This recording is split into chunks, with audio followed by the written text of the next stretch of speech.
Ikhwani wal akhwat fillah rahimakumullah, pada kesempatan pagi hari ini kembali kita bertemu dalam acara atau majelis eh, yang mulia ini ya. Pada kesempatan kali ini kita materinya adalah tentang tazkiyatun nafs yang insya Allah nanti akan disampaikan oleh pemateri kita Al-Mukarram Al-Ustadz Ardiansah Sulaiman yang sudah hadir di tengah-tengah kita. Namun untuk keberkahan acara kita pada hari ini dan untuk mempersingkat waktu, mari kita buka majelis kita dengan sama-sama membaca basmalah. Bismillahirrahmanirrahim. Untuk selanjutnya untuk mengundang rahmat Allah Subhanahu wa taala, kami mohonkan kepada Ustadz Laude untuk membacakan beberapa ayat suci Al-Qur'an. Kepada Ustadz Laude, tafadhol maskuran. Bismillahirrahmanirrahim. Assalamualaikum warahmatullahi wabarakatuh. Waalaikumsalam warahmatullahi wabarakatuh.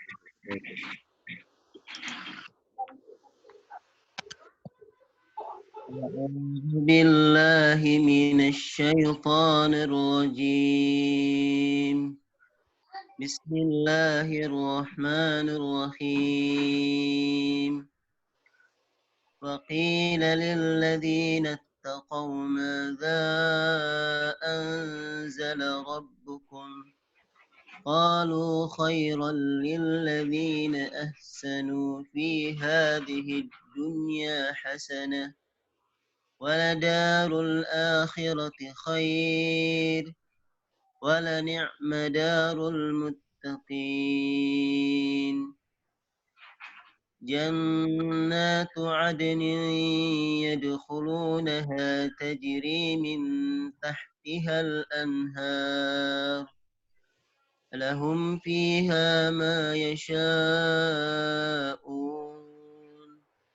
كذلك نجزي الله المتقين الذين توفاهم الملائكة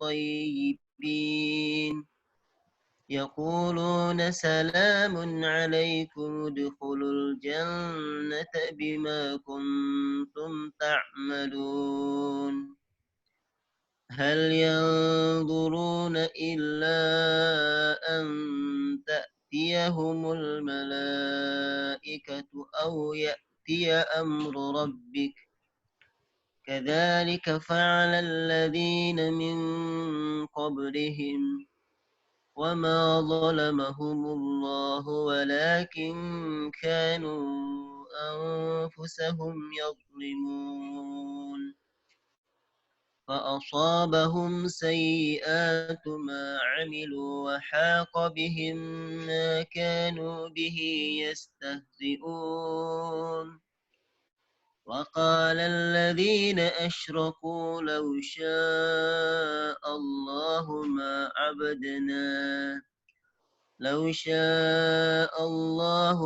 عبدنا من دونه من شيء نحن ولا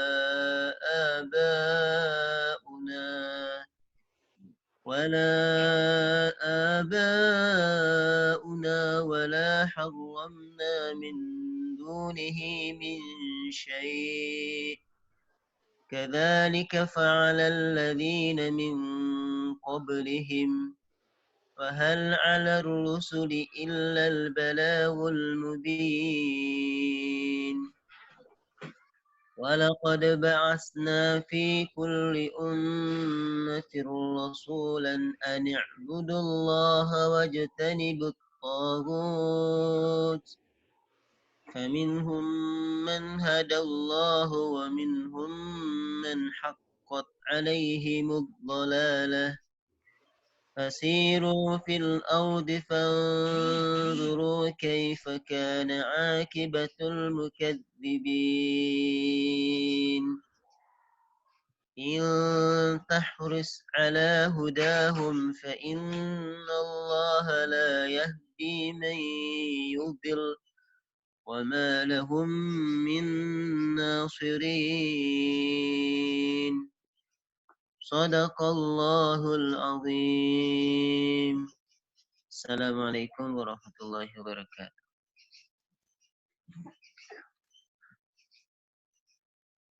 Adik-adik.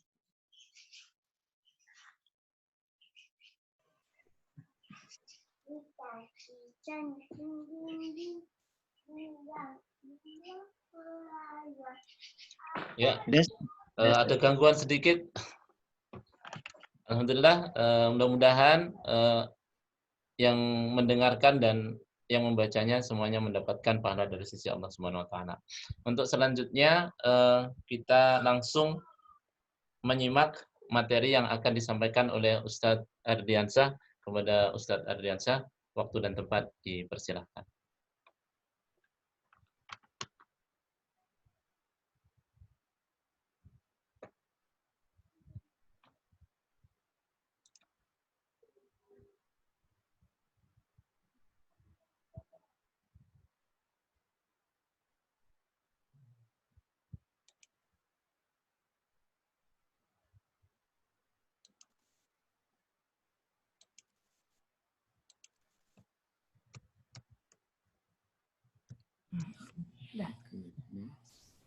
Opening dulu kan.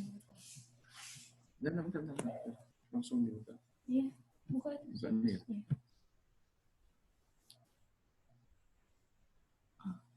Masih ada yang sharing, cuma bisa satu orang.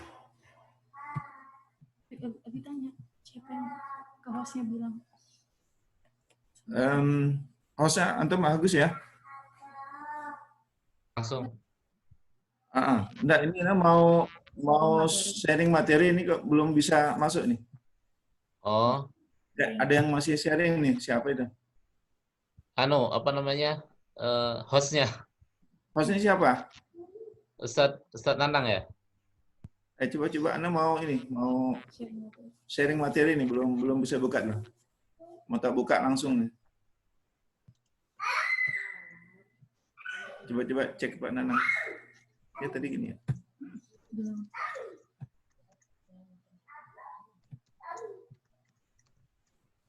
Itu HP siapa dulu? HP siapa dulu?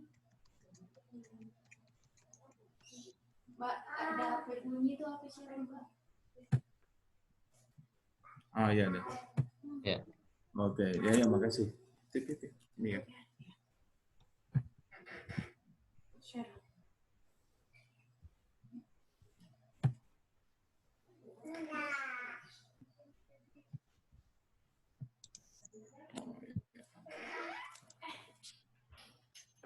Bisa dimulai?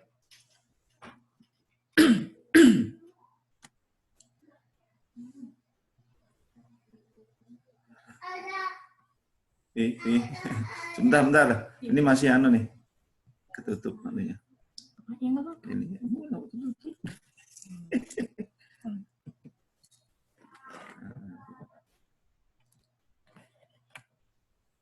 Nanti digeser-geser. Nah, gitu ya.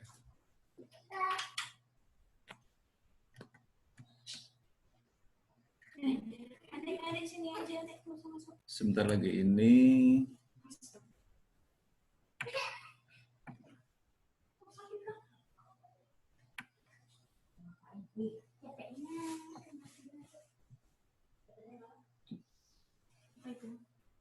Ini masih ada yang kena di atas. Nah, kenapa nih macetnya?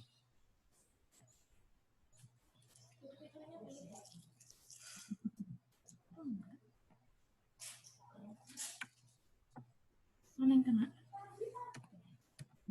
Enggak bisa. Sebentar masih ada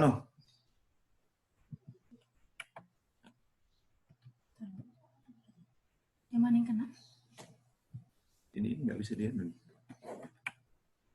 Siapa ini?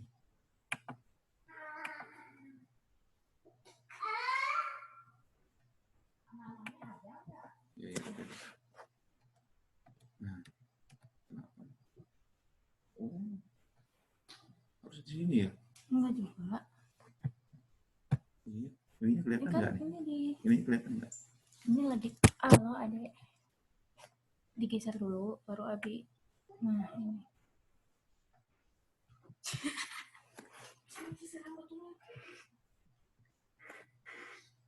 Itu baru turunin lagi. Nah. Sudah Umi. Nah ini. Aduh, kenapa ini kok bisa ya? Iya. Nah, macet lagi nih. Setiap ada ini Abi klik dulu aja. Ini. Ya.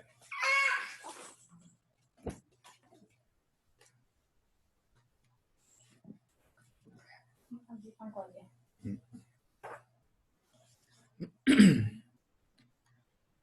Bismillahirrahmanirrahim. Assalamualaikum warahmatullahi wabarakatuh.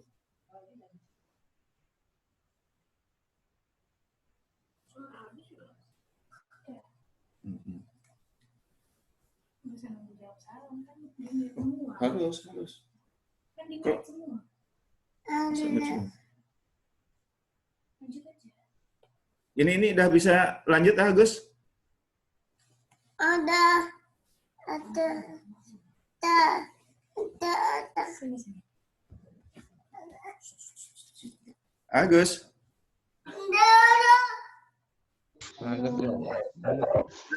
Langsung. Ya, oke, langsung Ustaz. Sudah bisa ya? Nggih, insyaallah. Baik, kita mulai. Assalamualaikum warahmatullahi wabarakatuh. Waalaikumsalam warahmatullahi wabarakatuh. Bismillahirrahmanirrahim. Alhamdulillahi rabbil alamin. Menjala sakinata fi qulubil alladhi ba'atha fil ummiyina rasulan alaihim ayatihi wa yuzakkihim wa yu'allimuhum la ilaha illallah wahdahu la syarika lah wa asyhadu anna Muhammadan abduhu wa rasuluh.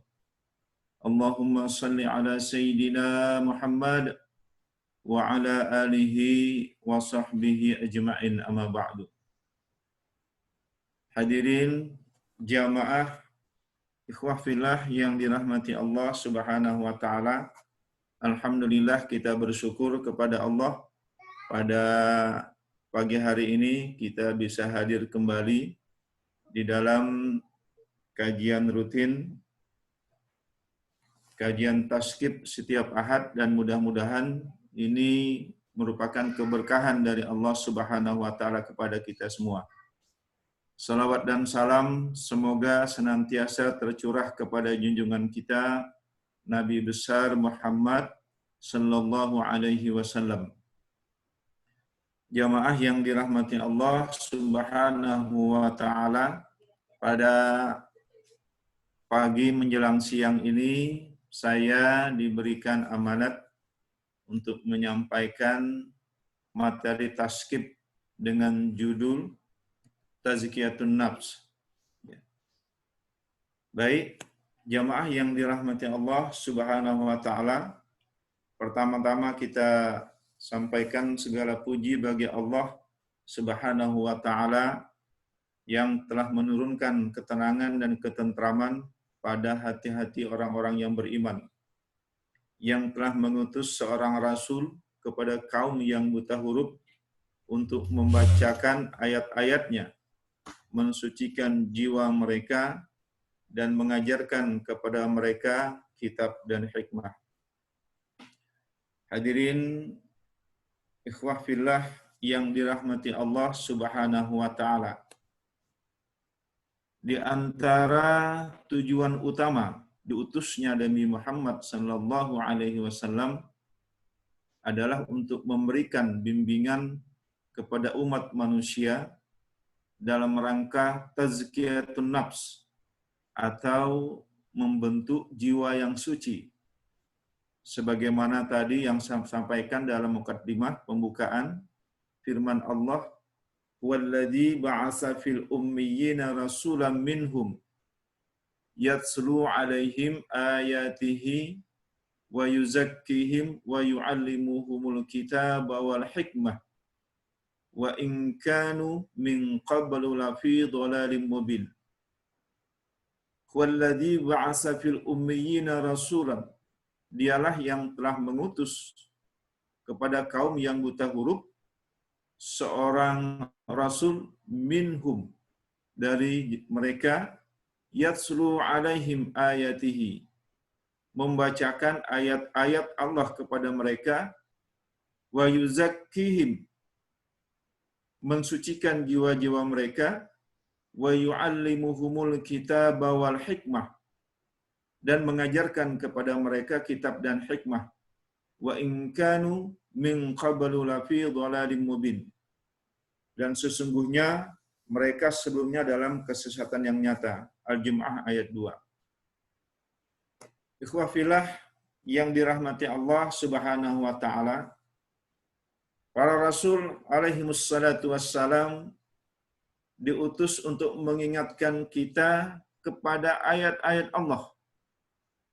Diutus mengajarkan kepada kita hidayah Allah.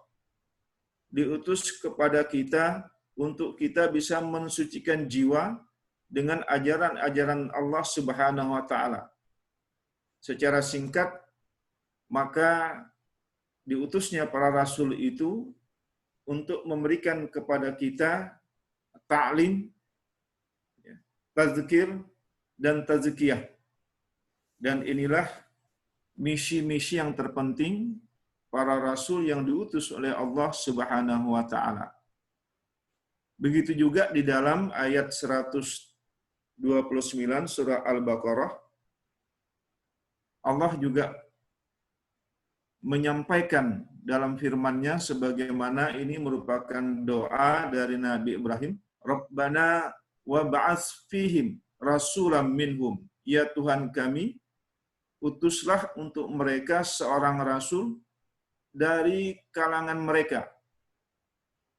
Ayatika, yang membacakan kepada mereka ayat-ayat Engkau. Wa yu'allimuhumul kitaba, dan mengajarkan kepada mereka kitab, wal hikmah, dan hikmah, wa yuzakkihim, dan mensucikan mereka. Innaka antal azizul hakim. Sesungguhnya engkaulah yang maha kuasa lagi maha bijaksana. Al-Baqarah ayat 129. Kemudian di dalam ayat yang lain, di dalam surah Al-Baqarah ayat 151, Allah juga mengatakan, kama arsalna fikum, sebagaimana kami telah menyempurnakan nikmat kami kepada kamu, kami telah mengutus rasulam minkum, seorang rasul kepadamu, rasul di antara kamu. Yatslu alaikum ayatina, membacakan ayat-ayat kami kepada kamu, wa yuzakkikum, mensucikan kamu, wa yu'allimukumul kitaba wal hikmah, dan mengajarkan kepada kamu kitab dan hikmah. Wa yu'allimukum ma lam takunu ta'lamun, serta mengajarkan kepada kamu apa yang belum kamu ketahui. Jamaah yang dirahmati Allah Subhanahu wa taala, ayat-ayat tadi yang saya bacakan dengan tegas dan jelas tugas-tugas para rasul yang sangat penting, yaitu ta'lim, tazkirah, dan tazkiyah, salah satu di antaranya. Jamaah yang dirahmati Allah Subhanahu wa taala, oleh karenanya wajib bagi setiap kita, bagi setiap orang yang mengharapkan pahala dari Allah Subhanahu wa taala, mengharapkan kebahagiaan abadi di hari kemudian, untuk memberikan perhatian yang serius, memberikan perhatian yang khusus bagaimana agar ia mampu mensucikan dirinya. Karena keberuntungan dan kesuksesan seorang dapat diraih tergantung bagaimana ia mau dan mampu mensucikan dirinya atau tazkiyatun nafs. Ya. Sebagaimana Allah katakan, qad aflaha man zakkaha.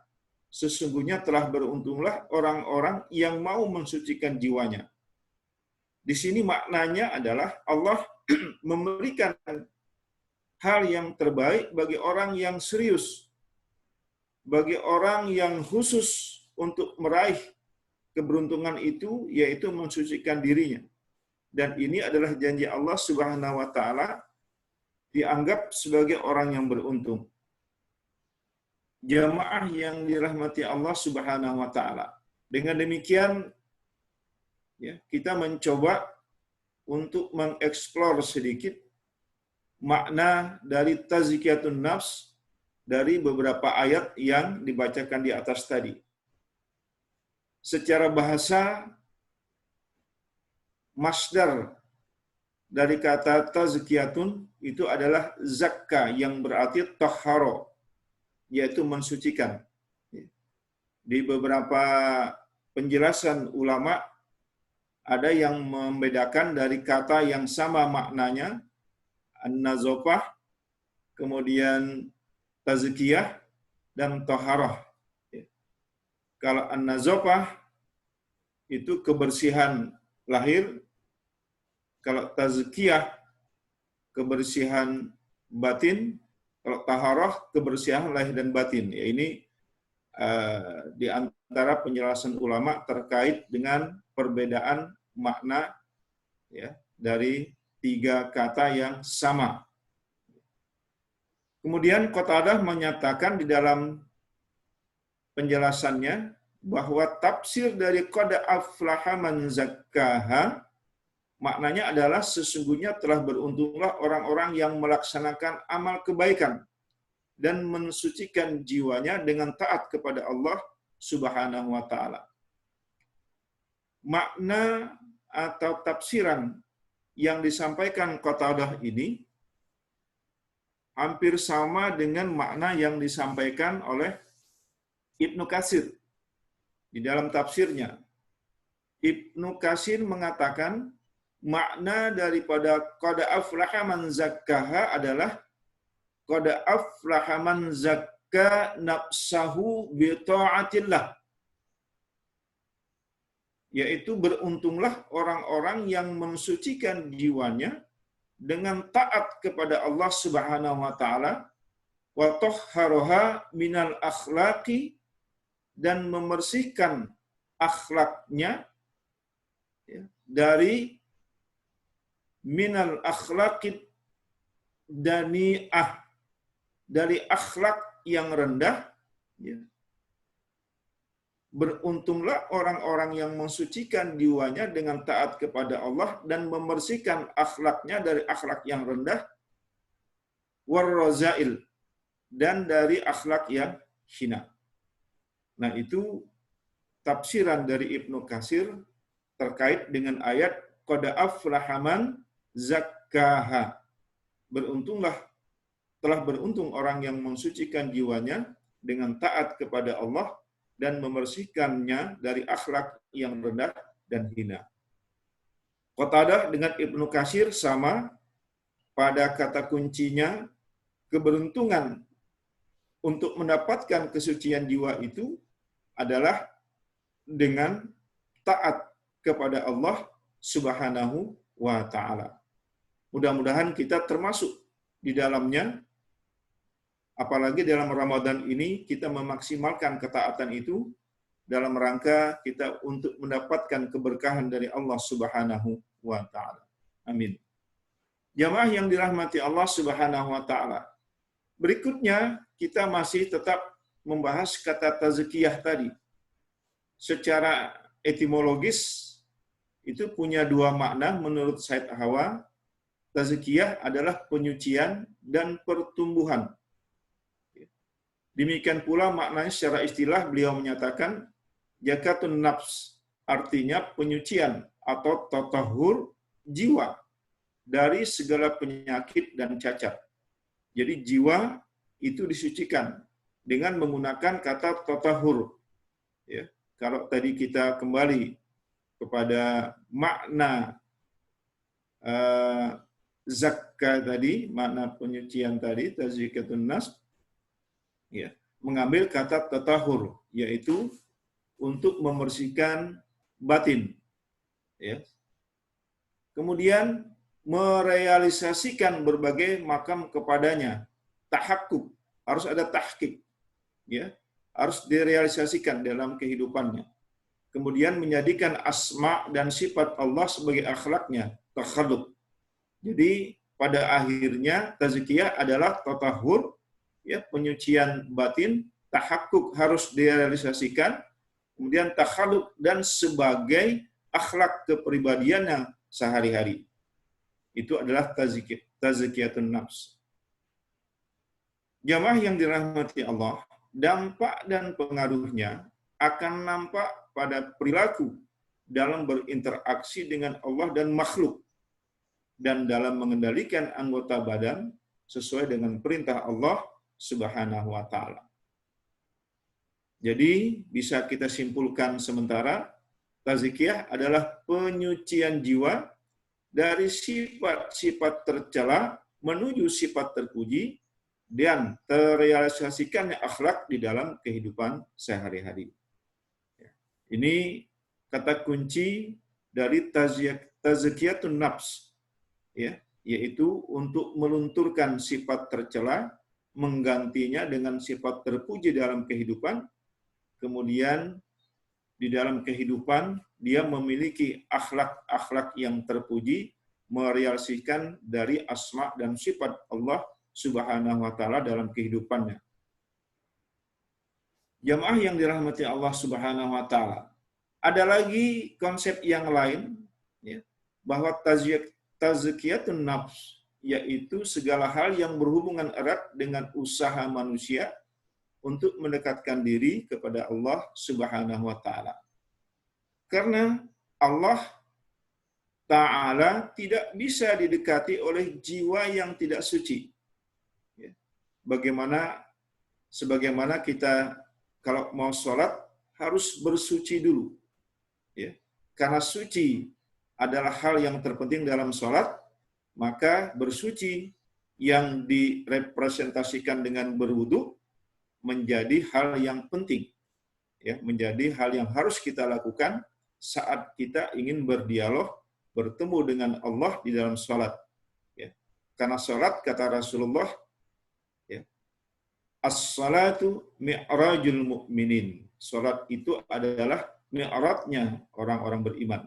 Mi'raj itu artinya pada saat Rasulullah berjalan dari Masjidil Aqsa menuju ke Sidratul Muntaha, kemudian sampai kepada Jannatul Ma'wa. Artinya, dia berada keharibaan Allah Subhanahu wa taala.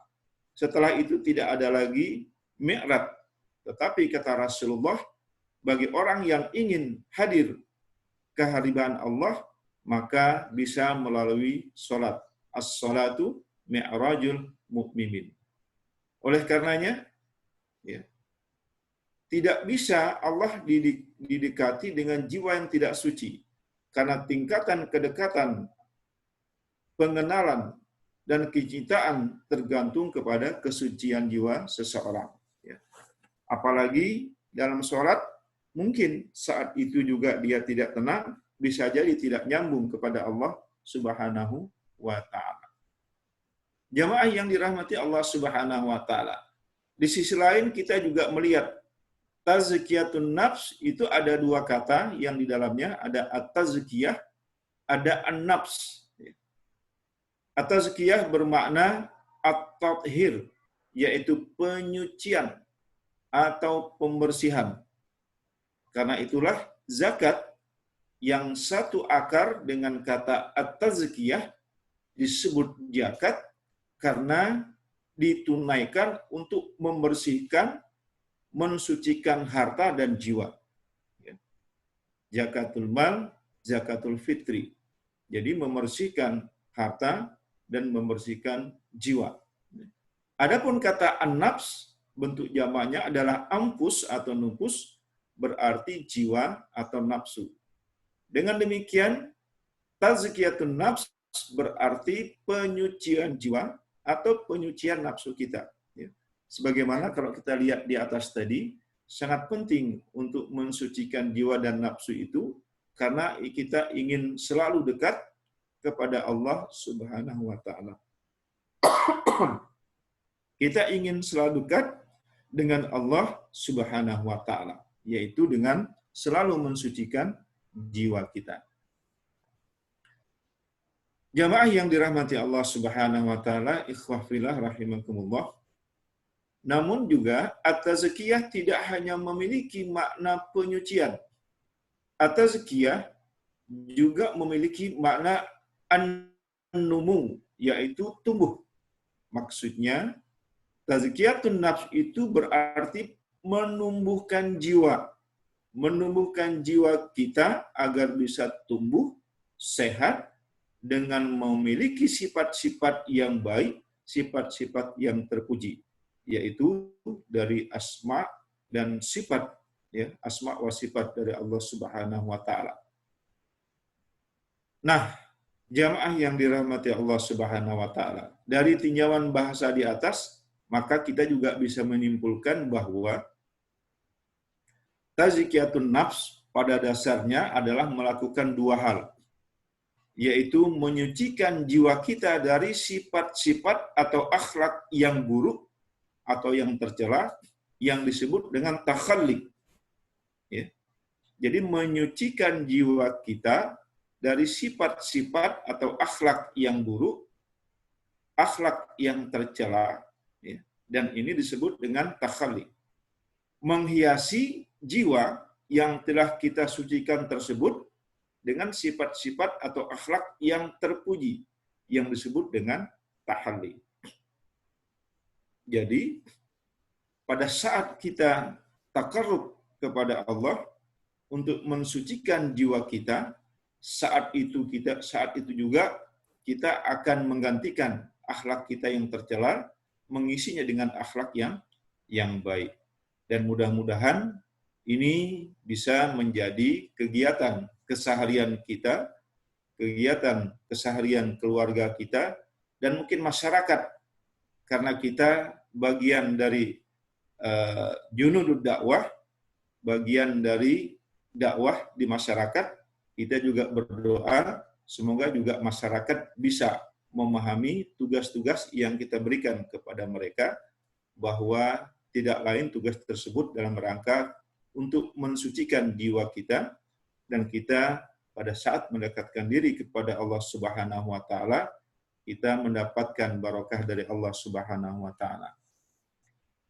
Jamaah yang dirahmati Allah Subhanahu wa taala. Kemudian sekilas, kalau tadi saya katakan tazkiyatun nafs itu menghindari, menghapus sifat-sifat tercela, kemudian mengisi dengan sifat-sifat yang terpuji.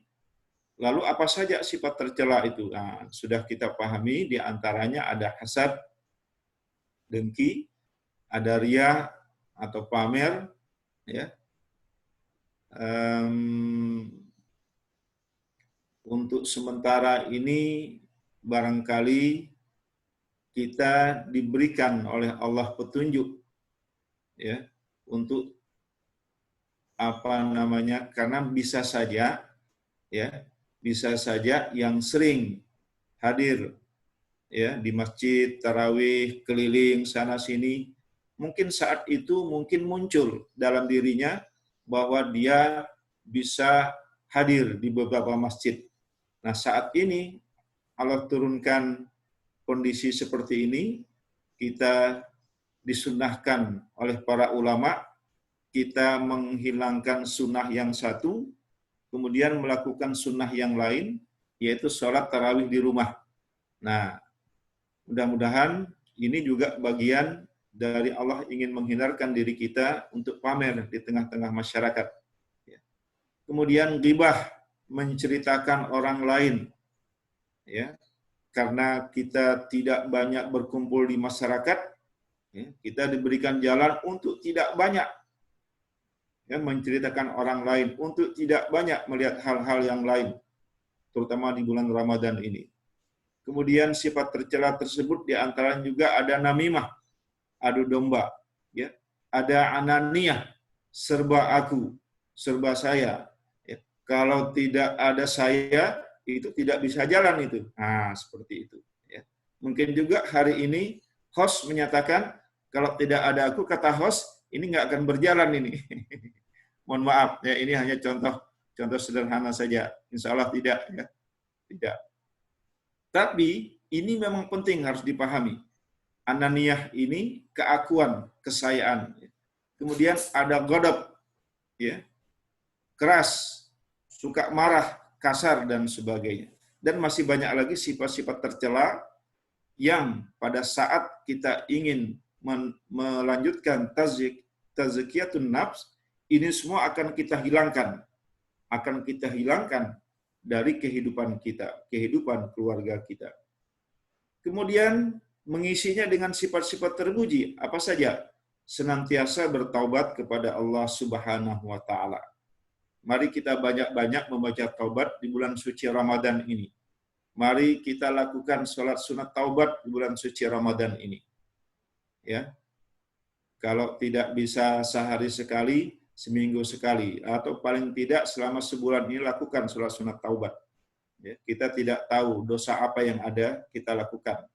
Apakah dosa besar, dosa kecil, apakah dosa yang kita sengaja, dosa yang tidak kita ketahui, apakah dosa yang tersembunyi, atau dosa yang nyata, dan seterusnya kita nggak tahu. Maka penting bagi kita untuk terus melakukan sholat sunat taubat di dalam kehidupan kita. Ada khauf, merasa takut akan ancaman Allah Subhanahu wa taala. Begitu dia khauf, maka dia bedanya takut dengan Allah dengan takut dengan makhluk. Kalau takut dengan makhluk, kita menghindari makhluk. Tapi pada saat kita khauf, takut kepada Allah, maka kita bersegera lebih mendekatkan diri kepada Allah Subhanahu wa taala. Ada juhud, ada sabar, ada syukur, ikhlas, tawakal, mahabbah, tawadu, qanaah, menerima, merasa cukup, taat, kerja keras dan sebagainya. Ini adalah sifat-sifat terpuji.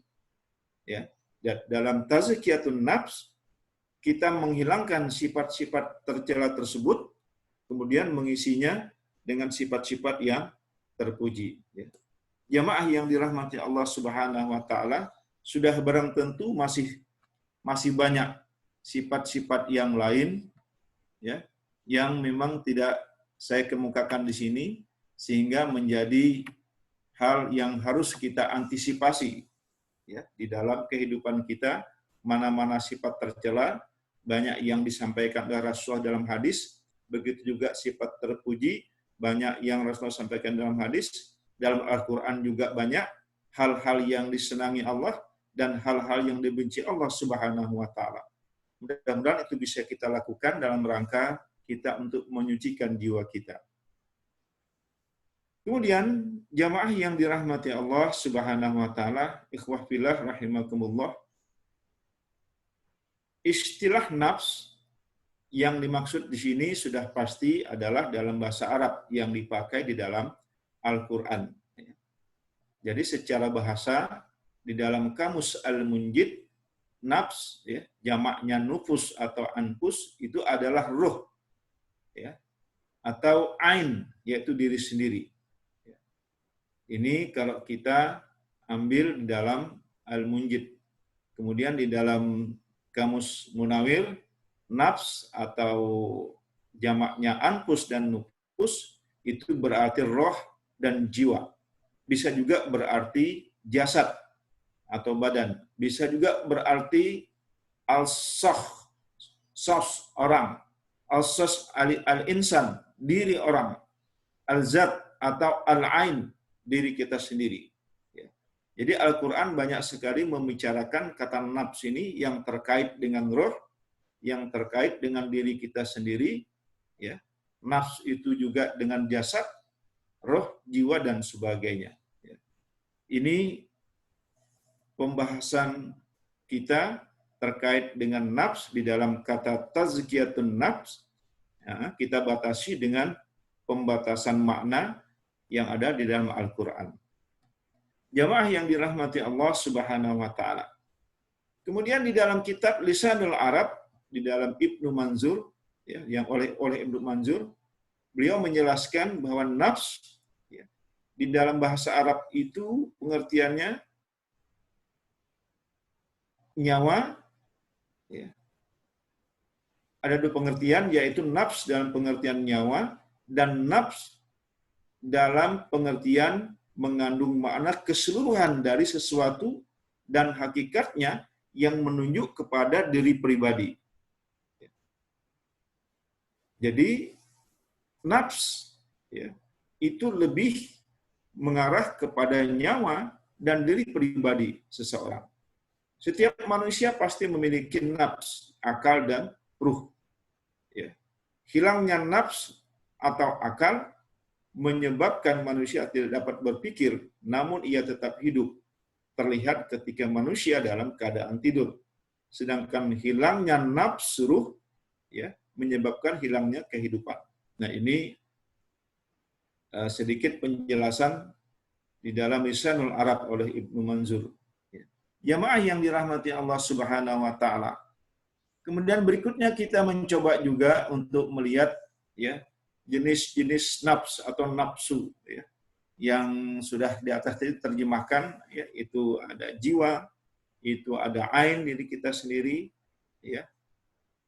Maka para ulama, ya, di sini kita mengambil penjelasan ulama yang sudah banyak kita ketahui bahwa nafsu itu dibagi menjadi 3, nafsu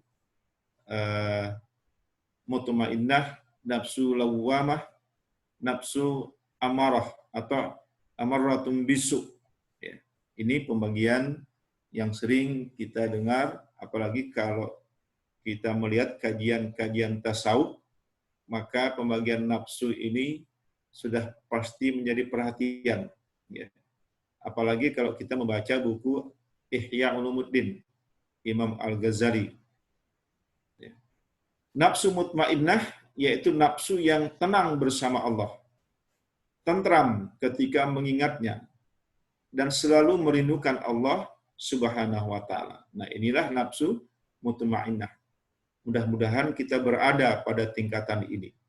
Sebagaimana Allah katakan di dalam surah Al-Fajr ayat 27 sampai 30, Allah katakan, ya ayuhan nafsul mutmainnah, wahai nafs atau jiwa yang tenang, ya, irji'i ila rabbiki radiyatan mardiyah, kembalilah kepada Rabbmu dengan hati yang puas, lagi diridhai Allah Subhanahu wa taala. Ya. Jadi jiwa yang tenang, nafsu yang tenang itulah yang dipanggil Allah dengan ridho, dengan mendapatkan ridho dari Allah Subhanahu wa taala. Fadkhuli fi ibadi wadkhuli jannati. Maka jiwa atau nafsu yang tenang tadi, yang pada saat kembali kepada Allah, Allah meridhoinya, maka mereka itulah, nafsu-nafsu itulah, jiwa-jiwa itulah, ya, yang dimasukkan oleh Allah ke dalam surganya. Ya. Ini di dalam surah Al-Fajr ayat 27 sampai dengan ayat 30. Ya. Sedikit kita lihat cerita bagaimana hamba-hamba Allah yang kembali kepada Allah melalui pintu kematian. Ya. Kita sudah mafhum, sudah memahami, sudah paham, ya, setiap jenazah yang dimasukkan ke dalam kubur itu ada 2 kategori. Ada jenazah yang beriman kepada Allah dengan ketaatan kepadanya, dengan melaksanakan amal-amal soleh dalam kehidupannya. Maka jenazah yang selama hidupnya beriman kepada Allah, melakukan amal-amal soleh, melakukan amal-amal kebaikan, saat diberikan pertanyaan oleh kedua malaikat, maka dijawab dengan tenang bantuan dari amal-amal solehnya. bantuan dari amal-amal ibadahnya selama hidup, bantuan dari keimanannya kepada Allah selama dia hidup. Dan saat setelah dia menjawab dengan baik, maka pada saat itu dibukakanlah pintu surga. Ya, mereka menyaksikan ya bau-bau surga datang kepada mereka. Ya. Dan pada saat itulah mereka diberikan satu kepastian saat jenazah di alam kubur itu diperlihatkan dengan surga, dibukakan pintu surga, mereka sudah pasti nantinya adalah calon penghuni surga. Dan mudah-mudahan kita bagian darinya. Ya. Namun sekarang di bulan Ramadan, alhamdulillah, ya, kita belum berada di alam barzakh, berada di alam dunia sekarang, bulan Ramadan. Ya. Allah juga menyatakan di dalam hadis Rasulullah bahwa di bulan Ramadan ini dibukakan pintu surga bagi kita.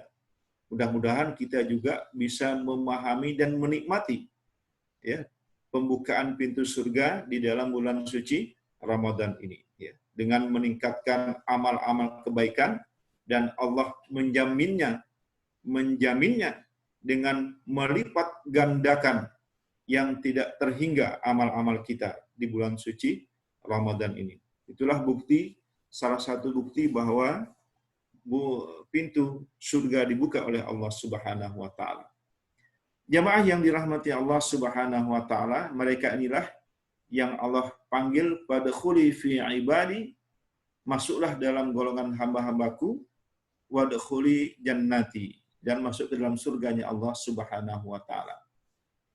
Kemudian jamaah yang dirahmati Allah Subhanahu wa taala, Ibnu Abbas berkata, mutmainnah maknanya adalah membenarkan. Kemudian Qatadah berpendapat hanyalah orang yang beriman yang jiwanya tenang terhadap apa yang dijanjikan Allah Subhanahu wa taala. Kemudian Ibnu Kisan mengatakan nafs itu tenang karena mengingat Allah Subhanahu wa taala. Jadi apakah itu Ibnu Abbas, apakah Qatadah dan Ibnu Kisan, semuanya mengarah kepada kedekatan kepada Allah Subhanahu wa taala. Jadi tazkiyatun nafs itu adalah usaha-usaha yang terus dilakukan setiap saat untuk mendekatkan diri, untuk taqarrub kepada Allah Subhanahu wa taala. Usaha-usaha yang terus dilakukan setiap saat, setiap detik, setiap menit. Setiap detik napas keluar masuk itu diiringi dengan khusyuk kepada Allah. Apa khusyuk kepada Allah? Dia berada dalam pengawasan Allah. Apakah dia bersyukur atau kufur pada saat itu? Ya. Maka detik per detik, menit per menit, jam per jam, seterusnya. Dia terus berusaha untuk dekat kepada Allah Subhanahu wa taala. Jamaah yang dirahmati Allah Subhanahu wa taala, orang yang berjiwa mutmainnah ini akan tercermin pada perilaku dan raut mukanya. Ya, kita sering menyaksikan ya orang yang mutmainnah dalam kehidupannya, para wali-wali Allah, para ulama-ulama yang ikhlas pada saat hidup, ya, pada saat beliau masih berada di tengah-tengah kita, maka kita bisa menyaksikan bagaimana akhlak dan perilaku mereka, bagaimana raut mukanya penuh dengan keceriaan, penuh berseri-seri di dalam kehidupannya. Ya, bahkan pada saat mereka meninggalkan dunia, kita bisa menyaksikan juga dengan tenang jiwanya, mukanya senyum. Ya. Dan berita yang baru kita terima pada 2-3 hari ini, beberapa ulama-ulama dunia kita, ya, itu dipanggil Allah Subhanahu wa taala. Di antaranya ada Ki Haji Zuhdi Banjarmasin, ulama terkemuka Banjarmasin yang juga meninggal 2 hari yang lalu. Ya, kemudian juga ada ulama dari Barabai yang kemarin Maksud saya pada saat saya ke Berabai kemarin, saya belum sempat ketemu beliau, hanya ketemu dengan Kiai Haji Bakhit. Ya. Nah, di antara ulama Berabai juga meninggal. Juga ada ulama Hadramaut, juga ada Habib yang ada di Jawa. Dalam waktu bersamaan dipanggil Allah Subhanahu wa Ta'ala. Di antara mereka ada yang mengabadikan mukanya, bagaimana senyum muka-muka para ulama tersebut, ya. Itulah orang-orang yang jiwanya mutmainnah, dan kita ingin mengikuti jejak mereka.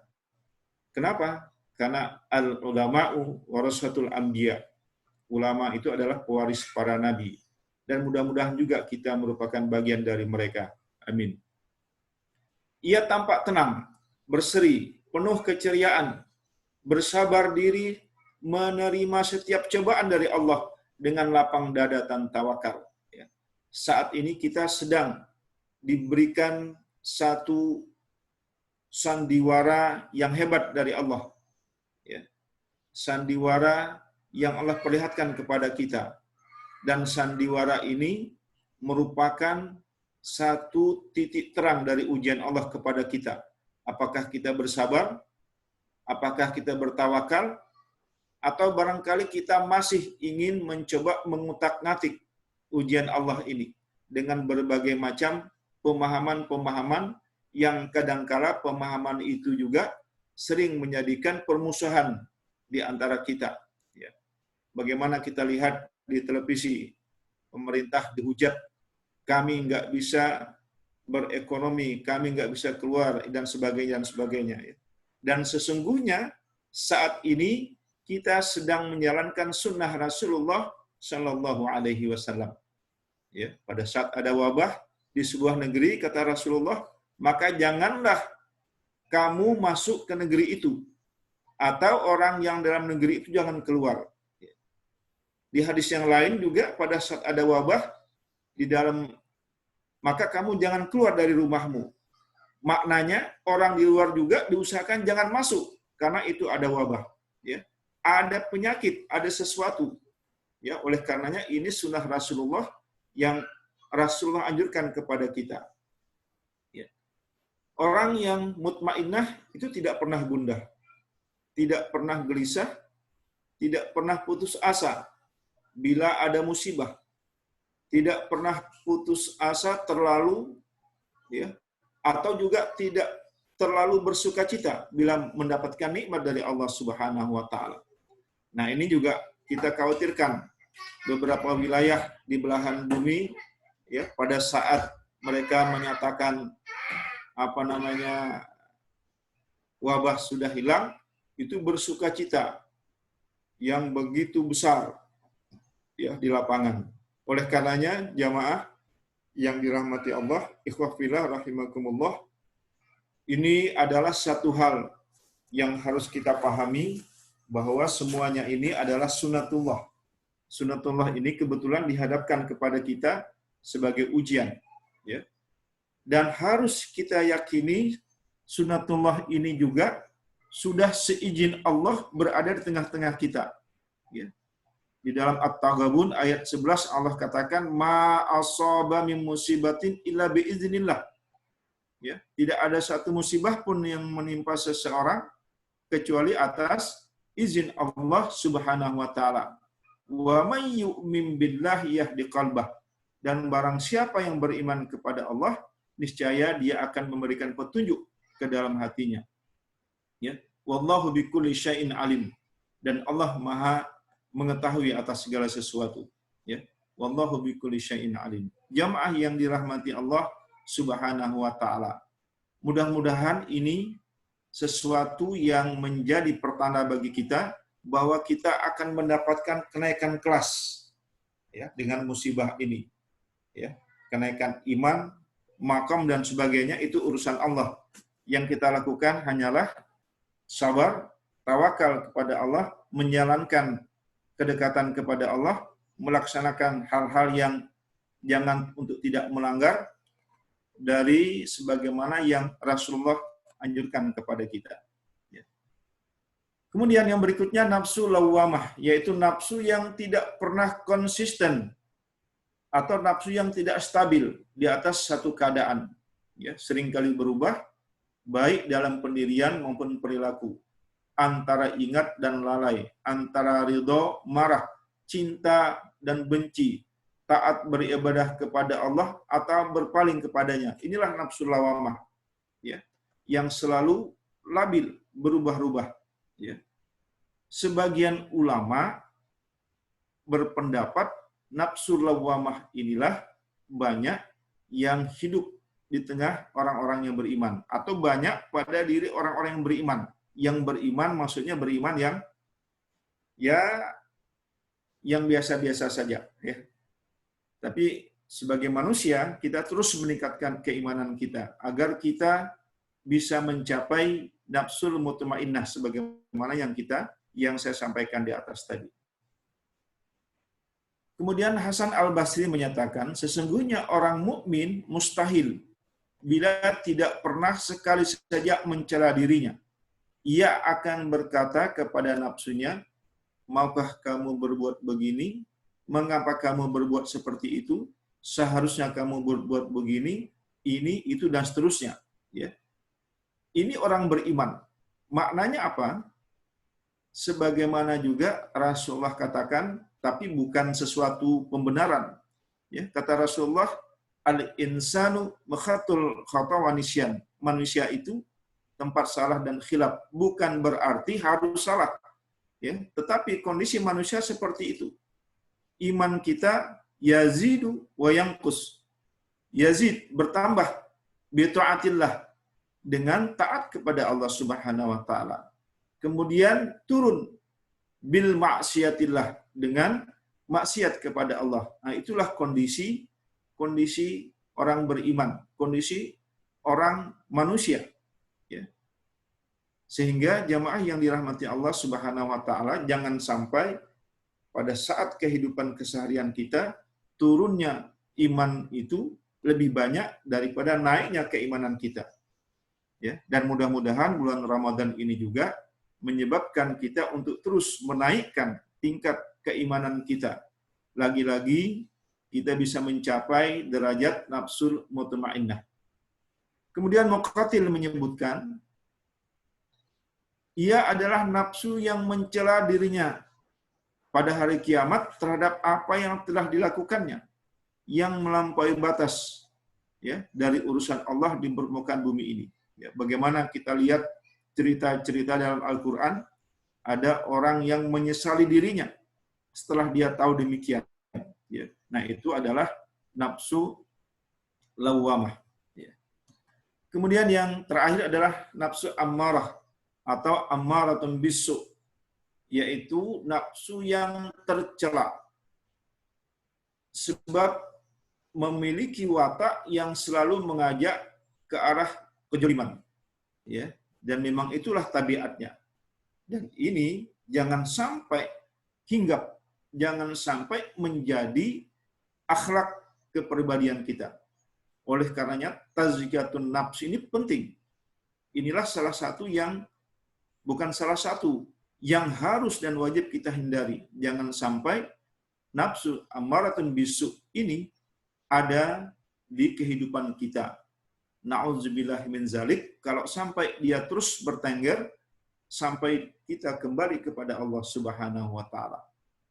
Meskipun tidak seorang pun yang terlepas dari watak buruk nafsu ini, ya, tetapi tetap harus berupaya kita taqarrub ilallah untuk membersihkan hati kita, karena kenapa? Kita ingin mendapat rahmat Allah Subhanahu wa taala, ya. Sebagaimana Allah katakan, walaula fadlullahi alaikum wa rahmatuhu ma zaka minkum min ahadin abadan walakinnallaha yuzakki man yasha wallahu sami'un alim. Sekiranya tidak karena Allah dan rahmatnya kepadamu, niscaya tidak seorang pun dari kamu bersih dari perbuatan keji dan mungkar selama-lamanya. Tetapi Allah membersihkan apa yang dikehendakinya. Ikhwah fillah rahimakumullah. Rahmat Allah inilah yang kita inginkan di dalam kehidupan kita. Karena dengan rahmat Allah inilah kita bisa terlepas dari nafsu yang jelek, nafsu ammarah. Begitu juga nafsu yang bolak-balik dari nafsu lawamah. Tidak ada kata lain kecuali dengan kita mendekatkan diri kepada Allah Subhanahu wa taala. Taqarrub kepada Allah Subhanahu wa taala. Ya. Taqarrub kepada Allah Subhanahu wa taala. Dan selalu kita berdoa, Allahumma anjilir rahmatak. Ya, kita minta Allah menurunkan rahmatnya kepada kita, kepada keluarga kita, ya. Atau kita juga berdoa, Allahumma arhamna fa innaka khairur rahimin. Ya Allah, rahmatilah kami karena sesungguhnya Engkaulah yang sebaik-baik memberikan rahmat. Allahumma rzuqna dan seterusnya. Jangan sampai doa-doa itu lepas dalam kehidupan keseharian kita. Karena Allah memberikannya kepada kita itu dengan rahmat Allah Subhanahu wa taala. Jamaah yang dirahmati Allah Subhanahu wa taala, tidak seorang pun yang terlepas dari watak buruk nafsu ini kecuali yang mendapatkan rahmat Allah Subhanahu wa taala. Ibnu Qadamah dalam kitabnya Mukhtasar Minhajul Qasidin mengatakan bahwa ketahuilah bahwa musuh bebuyutanmu adalah nafsu kamu yang ada di sisimu. Itu adalah musuh bebuyutan kita. Dan telah diciptakan nafs yang menyuruh kepada kejahatan. Ya, ternyata memang ada. Cenderung kepada kejelekan. Engkau telah diperintahkan untuk menghukuminya. Maka selalu kita untuk memberikan hukuman kepadanya yang ada dalam diri kita sendiri. Bagaimana peperangan yang begitu dahsyat melawan nafsu kita sendiri. Ya. Mensucikannya, kita harus mensucikan nafsu kita tersebut. Mencerai-beraikannya dari sumber-sumber yang mencelakakannya. Ya. Ini yang harus kita lakukan. Dan inilah yang kita sebut dengan tazkiyatun nafs. Ya. Mensucikan jiwa, mensucikan nafsu, mensucikan diri kita sendiri, mensucikan badan kita, mensucikan batin kita, mensucikan akal kita, dan seterusnya dan seterusnya. Ya, hanya dengan kita mendekatkan diri kepada Allah Subhanahu wa taala. Nafsu ammarah ini jika ada pada diri seseorang maka bisa dipastikan bahwa segala perilaku dan tindakannya akan menyeleweng dari syar'i. Maka akhlaknya pun tercela di mata orang. Nafsu ammarah juga menjadi penghalang bagi nafsu mutmainnah untuk mencapai tingkat kesempurnaan. Setiap kali nafsu mutmainnah berniat untuk berbuat baik, maka nafsu ammarah datang menghadirkan impian-impian buruk akibat dari perbuatan itu. Maka usaha mendekatkan diri kepada Allah adalah usaha yang wajib, ya, dengan berjihad, dengan betul-betul melakukan takarub kepada Allah, mensucikan jiwa kita, terus zikir kepada Allah, terus membaca Al-Quran, terus melaksanakan perintah-perintah yang disyariatkan kepada kita semua, dan seterusnya, dan seterusnya. Ya. Mudah-mudahan ini juga hilang dalam kehidupan kita. Maka kita memiliki nafsul mutmainnah. Kemudian jamaah yang dirahmati Allah Subhanahu wa taala, bahkan Rasulullah sendiri mengajarkan kepada kita sebagaimana dalam setiap khutbah, ya, para khatib membacakannya, innal hamdalillah nahmaduhu wa nasta'inuhu wa nastaghfiruh wa na'udzu billahi min syururi anfusina wa min sayyiati a'malina. Innal hamdalillah, sesungguhnya segala pujian hanya bagi Allah. Nahmaduhu, kita memujinya. Wa nastaghfiruhu, kita memohon pertolongan dan ampunan kepadanya. Ya. Wa na'udzu billah min syururi anfusina. Ya, kita mohon perlindungan kepada Allah dari kejahatan anfusina, dari kejahatan nafsu dan keburukan dari perilaku-perilaku kita, sayyiati a'malina. Ya. Ini Rasulullah mengingatkan kepada kita, ya, bahwa kita harus berlindung kepada Allah dari nafsu-nafsu yang mengakibatkan buruk perilaku kita. Ya. Rawahul Abu Dawud, Ibnu Majah, ya, hadis sahih. Nah, jamaah ikhwah fillah rahimakumullah, masuklah kita kepada tahap akhir. Dengan demikian, apa urgensinya tazkiyatun nafs? Ya. Yang pertama, tazkiyatun nafs urgensinya adalah termasuk hal yang penting, terpenting yang dibawa oleh para rasul, ya, yang dibawa oleh para rasul dari Allah Subhanahu wa taala, ya.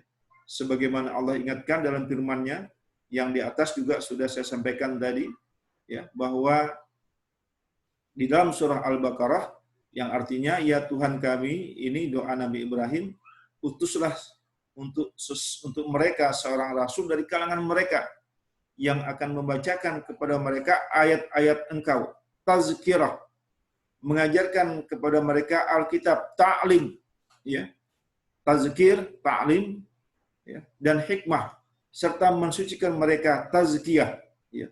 Jadi 3 hal ini menjadi tugas utama para rasul, ya. Tazkir, ta'lim, dan tazkiyah. Sesungguhnya Engkaulah yang Maha Kuasa lagi Maha Bijaksana. Di dalam beberapa ayat yang lain juga dijelaskan, ya, seperti dalam surah Al-Baqarah ayat 151, ya, tadi yang sudah saya bacakan di atas. Begitu juga di dalam surah Ali Imran ayat 164 yang artinya sungguh Allah telah memberi karunia kepada orang-orang yang beriman ketika Allah mengutus di antara mereka seorang rasul dari golongan mereka sendiri yang membacakan kepada mereka ayat-ayat Allah, ya, tazkir, ya, lagi-lagi tazkirah, ya, mengingatkan, membacakan, kemudian membersihkan jiwa mereka, wa yuzakkihim, lagi-lagi tazkiyah, ya, kemudian mengajarkan kepada mereka kitab dan hikmah, ta'lim, ya, wa yuzakkihim wa yu'allimuhumul kitaba wal hikmah, ya. Lagi-lagi 3 hal ini penting.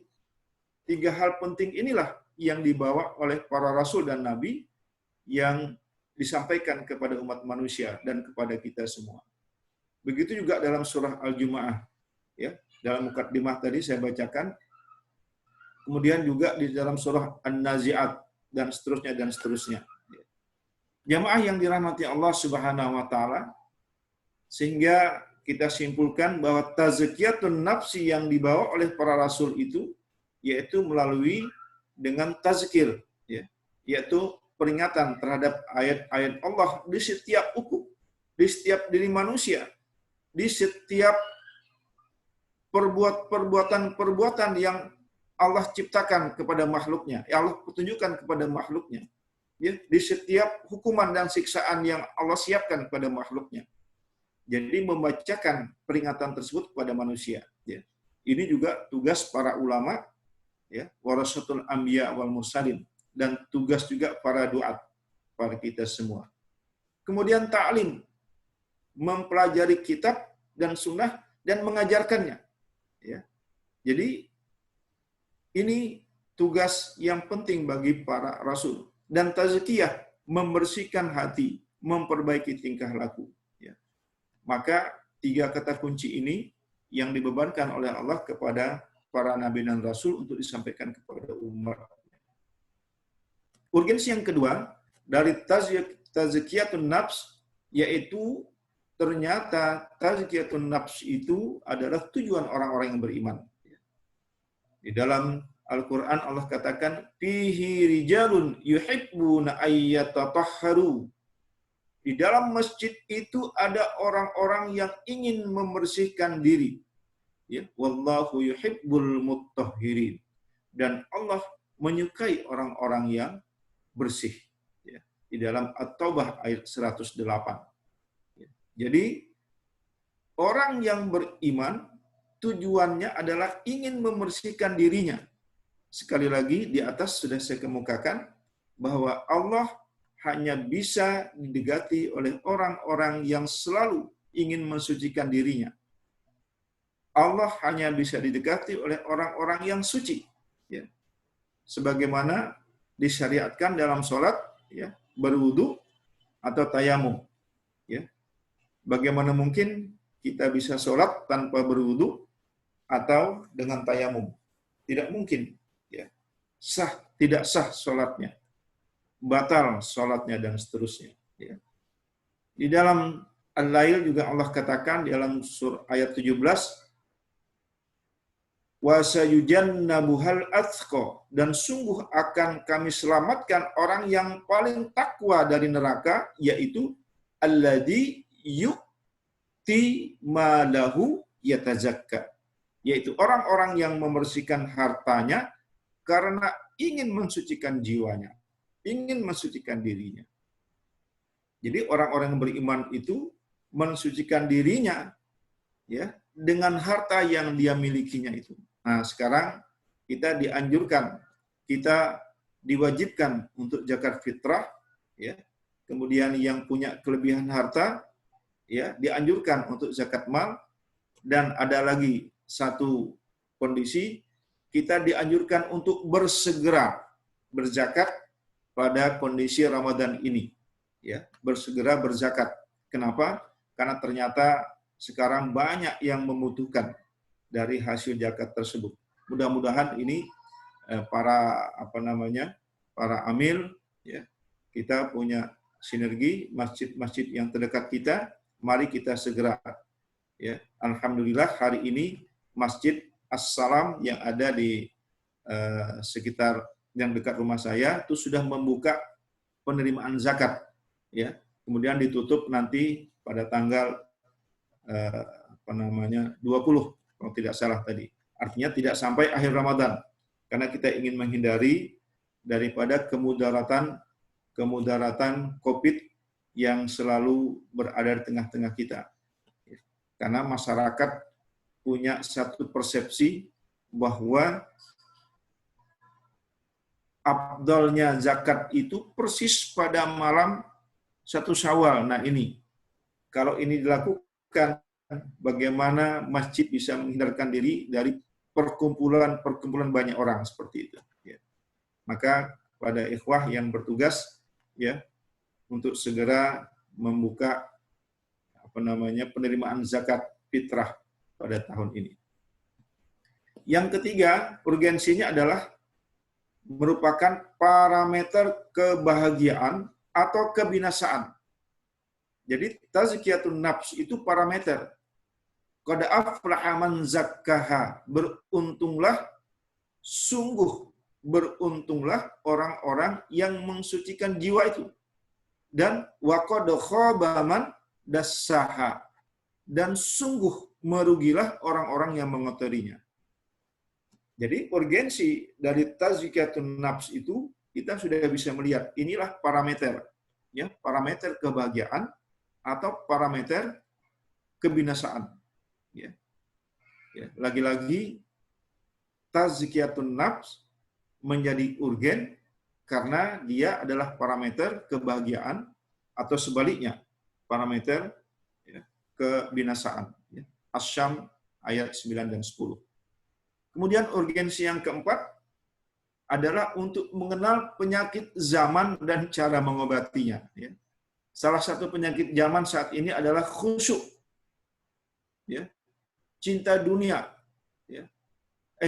Hilangnya khusyuk, yaitu khusyuk itu adalah hilangnya kehidupan seseorang bahwa dirinya itu sesungguhnya bersama Allah, tapi dia tidak memahami itu. Dirinya selalu bersama Allah, tapi dia tidak tahu. Dirinya diawasi Allah, tapi dia tidak tahu. Ya, itu penyakit zaman sekarang ini. Kemudian cinta dunia dan takut mati, wahan. Nah, solusinya jamaah yang dirahmati Allah Subhanahu wa taala adalah melalui tarbiyah Islamiyah. Ya, di mana dalam tarbiyah tersebut kita diberikan tazkir, kita diberikan ta'lim, dan kita diberikan tazkiyah. Inilah 4 urgensi, ya, atau urgensi daripada tazkiyatun nafs ada 4. Nah, mudah-mudahan, ya, setelah kita memahami ini, ya, maka tarbiyah yang selalu kita hadiri, yang selalu kita adakan, yang selalu kita hadir di dalamnya, itu sesungguhnya menjadi solusi yang terbaik. Karena di dalamnya ada tazkir, ada peringatan yang disampaikan oleh para murabi, oleh para pembina, oleh para pendidik, oleh para ustadz, ya, oleh para kiai. Ada ta'lim, mengajarkan ilmu-ilmu di dalamnya, dan ada tazkiyah, ada saran, ada anjuran untuk kita selalu membersihkan diri dan jiwa kita. Jamaah yang dirahmati Allah Subhanahu wa taala. Inilah yang dapat saya sampaikan. Mudah-mudahan sekelumit materi ini, ya. Dan saya pribadi juga berdoa untuk bisa melaksanakan tazkiyatun nafs ini setiap saat, setiap detik, menit, jam, dan seterusnya. Dan mudah-mudahan kita semua juga dapat melakukannya. Dan mudah-mudahan kita diberi kebaikan oleh Allah Subhanahu wa taala di dalam bulan Ramadan ini. Dan yang tidak kalah penting, kita pada saat menyucikan jiwa kita, kita bisa mampu meraih nafsu yang mutmainnah. Allahumma amin. Demikian. Wal afu minkum. Wassalamualaikum warahmatullahi wabarakatuh.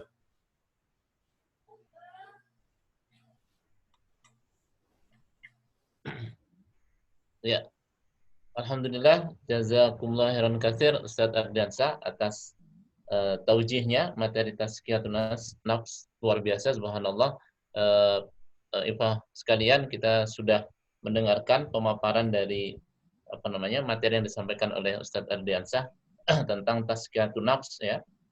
Barangkali mungkin sedikit saya mencatat, ya, bahwa dari sisi makna tazkiyah itu berasal dari kata zakah, Ustaz, ya, yang berarti juga taharah, yang artinya mensucikan gitu.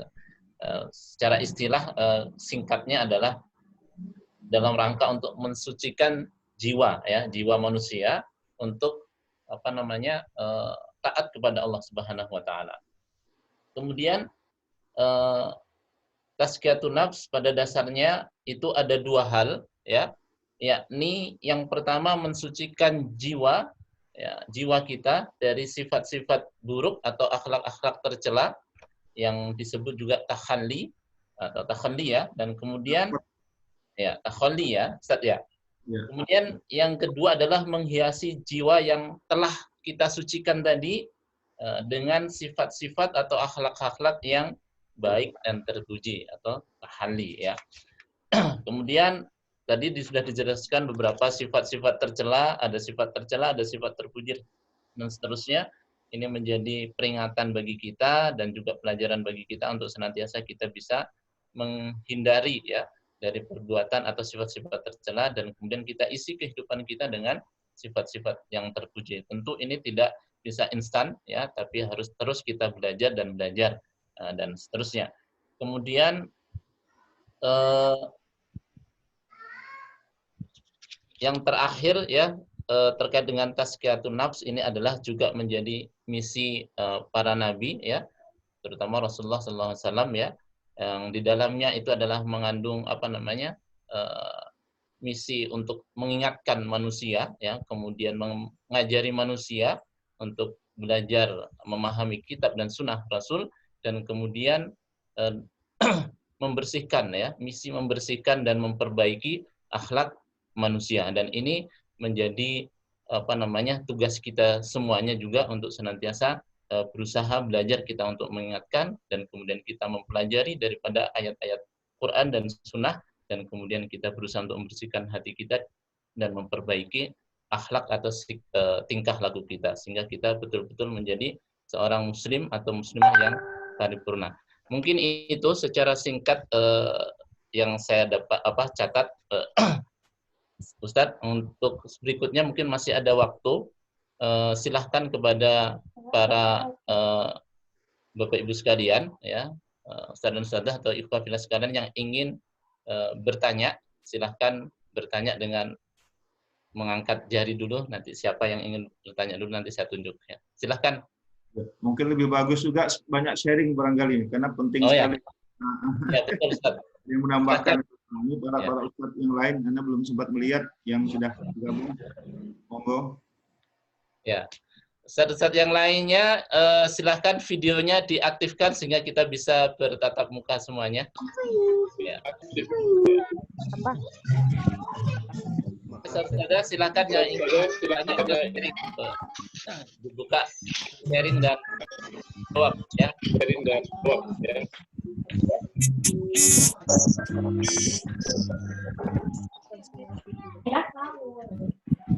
Ya,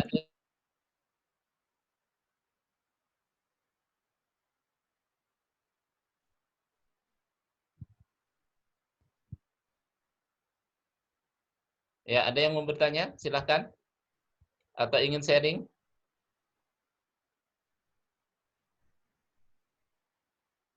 Abi mana? Ya, kalau sudah cukup juga. Ya.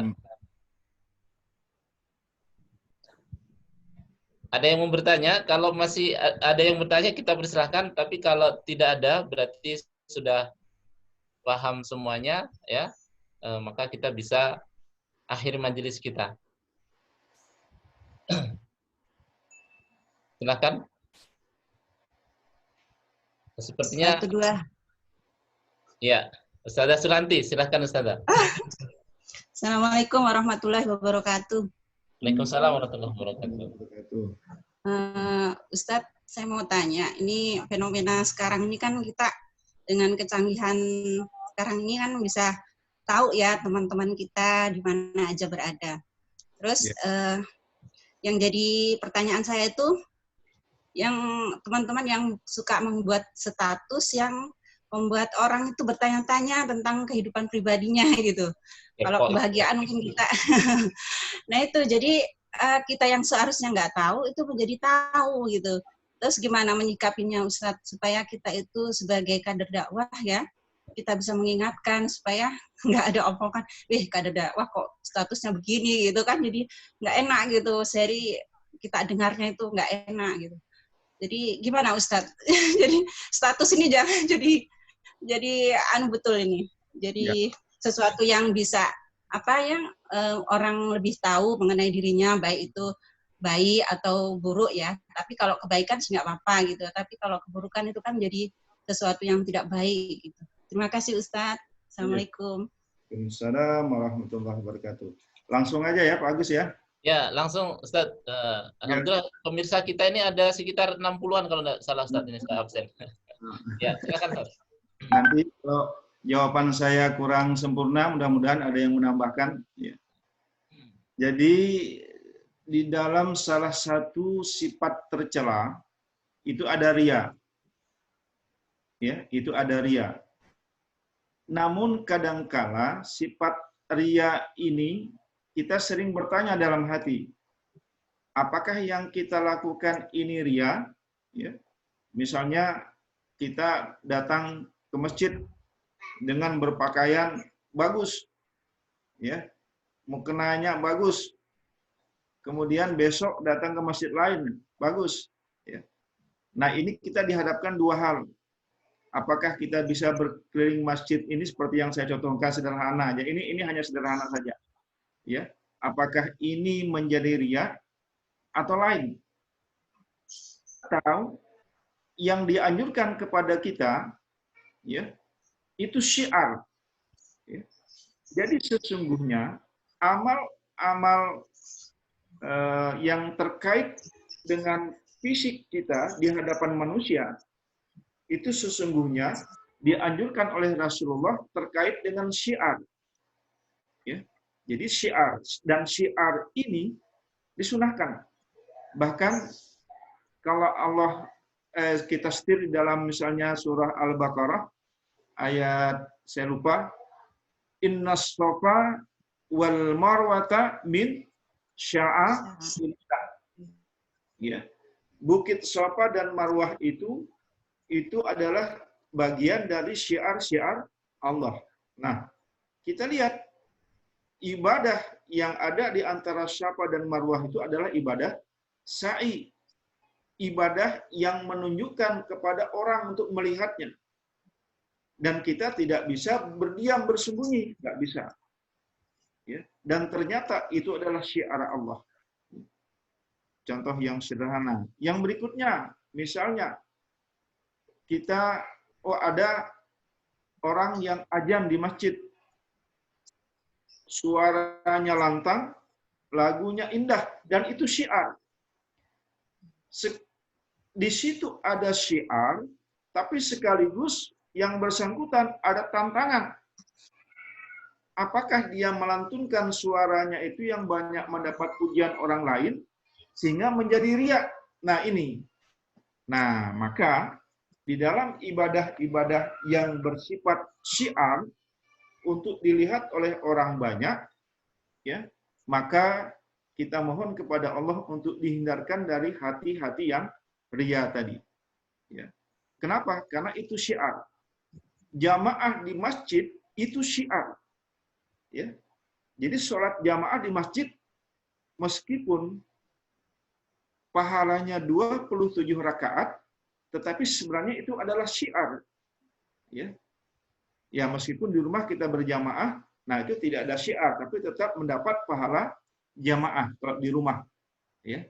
Tetapi besarnya tidak sama dengan di masjid. Itu syiar.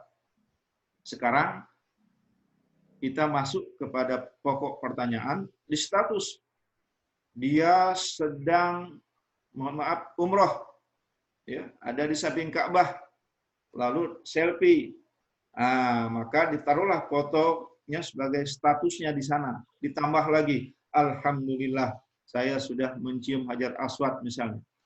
Pertanyaannya, apakah itu dia niatkan untuk syiar, ya, atau hanya ingin mengenalkan bahwa dia ada di sana? Nah ini yang hati-hati.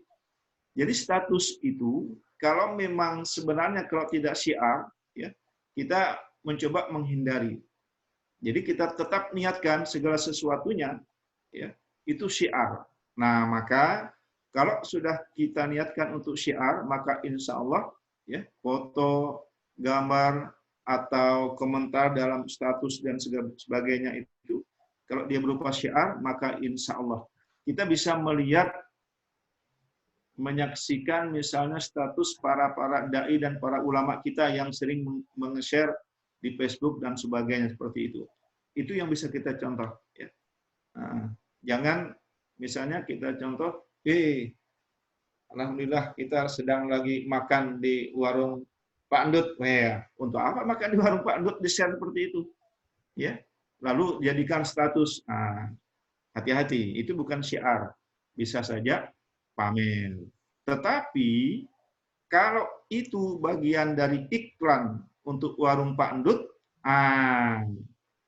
kami sedang makan di warung Pak Endut, makanannya enak, maka ayo kita bersama-sama hadiri. Misalnya begitu, itu syiar. Kalau syiar seperti itu membantu orang lain untuk lebih meningkatkan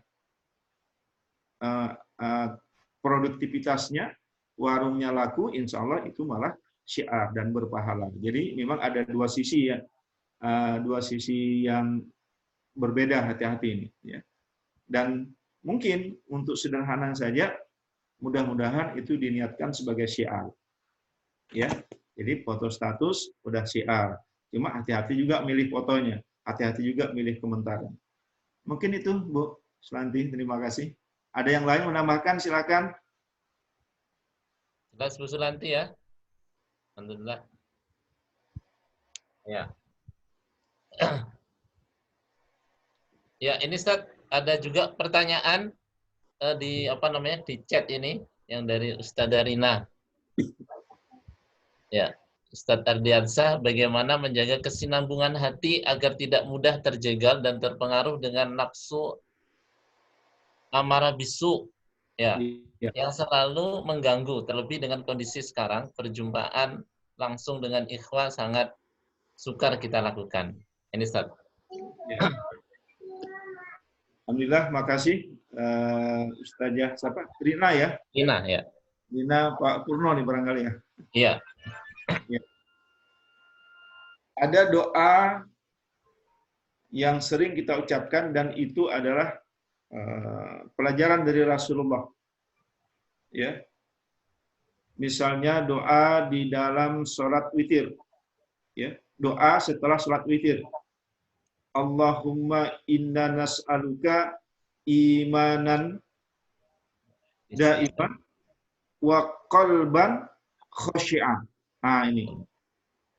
Kemudian ada lagi doa yang lain, Allahumma inni a'udzubika min ilmi la yanfa' wa min qalbi la yakhsha. Ya. Terkait dengan hati, ya, tadi di dalam materi saya sudah saya sampaikan, ya. Maka setiap saat, ya, hati-hati kita itu harus khusyuk kepada Allah Subhanahu wa taala. Jadi khusyuk ini kalau dilekatkan dengan sholat, itu pembahasannya sedikit. Lebih banyak khusyuk ini dilekatkan di dalam kehidupan keseharian. Ya. Nah, kenapa? Karena pada saat khusyuk ini diterjemahkan dengan ma'iyatullah, bersama Allah dalam kehidupan kita, ya, bahwa hati kita ini senantiasa berada di dalam pengawasan Allah Subhanahu wa taala. Nah, orang yang senantiasa meyakini dirinya dalam pengawasan kepada Allah Subhanahu wa taala, maka dia berusaha untuk terus mendekati Allah. Ya. Orang yang senantiasa terus mendekati Allah inilah orang yang berusaha untuk menjernihkan, membersihkan dan mensucikan hatinya. Dan orang yang terus berusaha ingin mensucikan hatinya, dia berusaha untuk mendapatkan nafsu yang terbaik, ya. Yang tadi pada tingkatan tadi itu adalah nafsu mutmainnah, ya. Untuk yang kedua nafsu lawamah, untuk yang ketiga nafsu ammarah. Mudah-mudahan ini tidak ada dalam pribadi kita, dalam pribadi keluarga kita, karena ini masih berbahaya. Lawamah masih labil, ya, ammarah apalagi, sehingga terus berusaha, ya, karena Allah hanya memanggil nafsu-nafsu yang mutmainnah. Ya ayyatuhan nafsul mutmainnah irji'i ila rabbiki radiyatan mardiyah. Wadkhuli fi ibadi wadkhuli jannati. Jadi tugas pribadi kita untuk diri kita sebanyak-banyaknya itu adalah senantiasa melekatkan kekhusyuan itu setiap saat. Jadi bukan khusyuk itu hanya pada sholat, khusyuk itu maknanya adalah ma'iyatullah, bahwa diri kita ini bersama Allah. Kalau khusyuk dalam sholat, artinya dia sedang berdialog kepada Allah, dia sedang mengabdi, melaksanakan sholat kepada Allah, dia memahami bacaan-bacaannya, itu khusyuk dalam sholat. Tapi kalau khusyuk secara keseluruhan adalah ma'iyatullah, dia bersama Allah Subhanahu wa taala. Nah, ini yang harus kita lakukan setiap saat. Ya, mudah-mudahan ini jawaban, mudah-mudahan puas. Yang tidak puas barangkali ada Ustadz atau yang lain bisa menambahkannya. Terima kasih Bu Ustazah Harina. Ya, alhamdulillah. Untuk berikutnya yang ingin bertanya langsung silahkan ya. Tapi kalau yang tidak bertanya langsung, silahkan mengirimkan pertanyaan juga di kolom chat ini, kolom pesan. Nanti kita bacakan. Sambil menunggu yang ingin bertanya langsung, ini saya bacakan lagi pertanyaan Ustadz di kolom chat ini. Ini dari akunnya Rindu Masjid. Ustadz, iman naik dan turun. Kalau lagi down gimana biar bangkit dan tazkiyatun nafs tetap berjalan? Itu yang pertama. Kalau dari Ustazah Nani, langsung saya bacakan. Ustazah Nani, apakah boleh kita melakukan sholat taubat setiap saat, Ustadz? Baik setelah melakukan hal baik, terlebih bila ada kekhilafan yang kita lakukan. Ustadz, dua pertanyaan dari doa. Ini saya takut lupa nih. Yang pertama tadi, apa tadi? Oh, iman lagi. Iman itu naik dan turun. Nah, kalau bagaimana caranya? Nah, kalau lagi down gimana biar bangkit dan tazkiyatun nafs tetap jalan? Ya. Rasulullah mengatakan al-imanu yazidu wa yanqus. Iman itu yazid, bertambah. Bertambahnya iman itu dengan bi taatillah, dengan taat kepada Allah Subhanahu wa taala. kemudian turun dengan bil maksiyah, dengan maksiyah. Maka sederhana saja, ya, dengan memperbanyak ketaatan kepada Allah Subhanahu wa taala. Ya. Berniat untuk menambah ketaatan kepada Allah Subhanahu wa taala. Berniat untuk melakukan ketaatan kepada Allah Subhanahu wa taala. Berniat untuk mensucikan nafsunya dengan dekat kepada Allah Subhanahu wa taala. Karena tadi beberapa penjelasan para ulama di atas tadi Ibnu Katsir, Qatadah, ya, bahwa tazkiyatun nafs itu adalah dengan taat kepada Allah Subhanahu wa taala. Ya. Ikhwafillah, ada hadis yang menyatakan niyatul mu'minin khairu min amalihi. Niatnya orang yang beriman itu lebih baik dari niyatul mu'minin khairu min, lebih baik dari amalnya. Nah, apa maknanya? Orang yang beriman itu selalu ingin meningkatkan ketakwaannya. Maka diawali dengan niat tadi, ya, dengan niat. Dan niat inilah sudah menjadi satu patokan yang Rasulullah janjikan, ya, setiap niat yang baik itu tuh sudah mendapat pahala. Apalagi kalau diamalkan. Sementara niat yang jelek tidak akan mendapatkan apa-apa. Kalau dilakukan niat jelek itu, maka satu catatan dosa. Inilah keadilan yang Allah berikan kepada kita. Sehingga setiap saat maka selalu kita memperbaharui niat kita untuk melakukan ketaatan kepada Allah.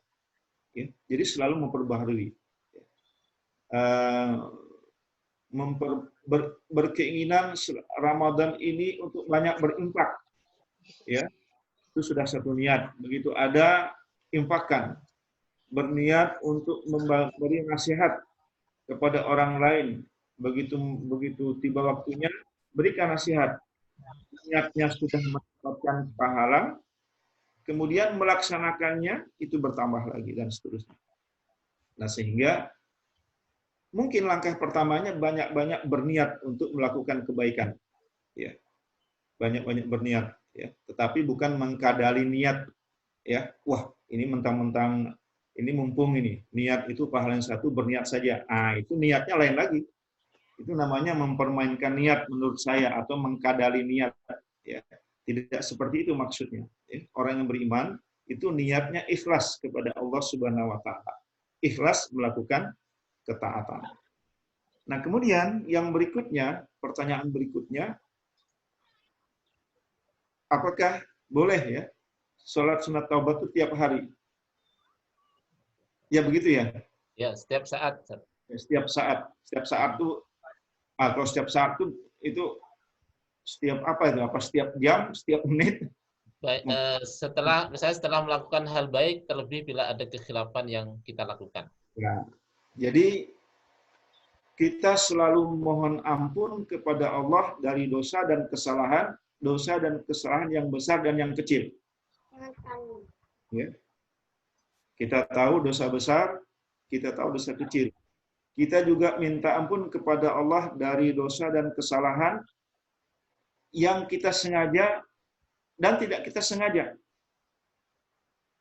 Ya. Nah, kalau yang begini, kira-kira yang kita sengaja itu apakah kita biarkan? Atau yang tidak sengaja, yang kita tidak sadari, ternyata itu dosa besar. Kita minta ampun kepada Allah dari dosa dan kesalahan yang dulu maupun yang sekarang. Dosa yang dulu, kesalahan yang dulu, apakah kita masih ingat? Besar atau kecil? Nah, sekarang begitu juga. Kita juga minta ampun kepada Allah dari dosa dan kesalahan yang nyata atau yang tersembunyi, yang terselip di dalam benak-benak kita yang kita nggak tahu. Sehingga ya, Rasulullah menganjurkan kepada kita untuk minta ampun kepada Allah, ya, kemudian dengan melaksanakan sholat sunat taubat. pertanyaannya, apakah boleh? Ya silakan. Tidak ada larangan. Ya. Kalau saya tadi menganjurkan, bukan menganjurkan, bisa setiap hari, bisa setiap pekan, bisa sebulan sekali. Karena itu tadi, apakah kita paham bahwa ada dosa besar, dosa kecil kita lakukan, ada dosa yang sengaja dan tidak yang kita lakukan, ada dosa dulu yang sekarang kita lakukan, ada dosa yang nyata dan tersembunyi kita lakukan, kita semua kadang-kadang nggak tahu. Ya. Yang kita takutkan itu, ya sebagaimana Allah katakan, khatamallahu ala qulubihim. Allah menutup hati kita. Ya. Wa ala sam'ihim, pendengaran kita. Wa ala absarihim, penglihatan kita. Kalau itu sudah dikunci oleh Allah, tidak ada yang bisa mengetahui, ya, apakah itu dosa besar, dosa kecil, dosa yang dulu, sekarang, dosa yang sengaja atau tidak, semuanya dikunci oleh Allah. Nah, sehingga pada saat kita sadar seperti sekarang ini, ya, Rasulullah itu menganjurkan paling tidak istighfar 100 kali sehari dan lakukan sholat sunat taubat, ya seperti itu. Setelah sholat sunat taubat, baca doa dan bacalah istighfar sekemampuannya, mau 100, mau 200, mau 500, mau 1000, silakan amalkan itu. Dan para ulama menganjurkan untuk menjadikan wirid, ya. Jadi itu barangkali. Mohon maaf. Ya, cukup Ustazah Nani ya. Oke, selanjutnya Bapak Ibu sekalian yang ingin bertanya, dipersilakan, masih ada waktu ini. Silakan.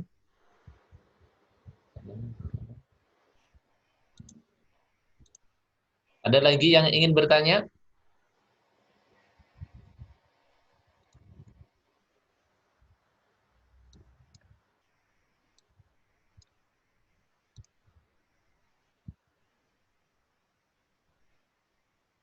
Ustazah Fitri mau bertanya?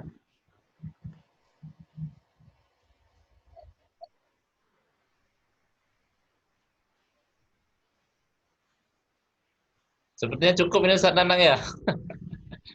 Ada lagi? Kita berikan kesempatan kalau masih ada yang ingin sharing atau bertanya, Bapak Ibu atau Ustaz dan Ustazah sekalian. Momen yang sangat baik ini, masih ada waktu, kesempatan kita untuk bertatap muka.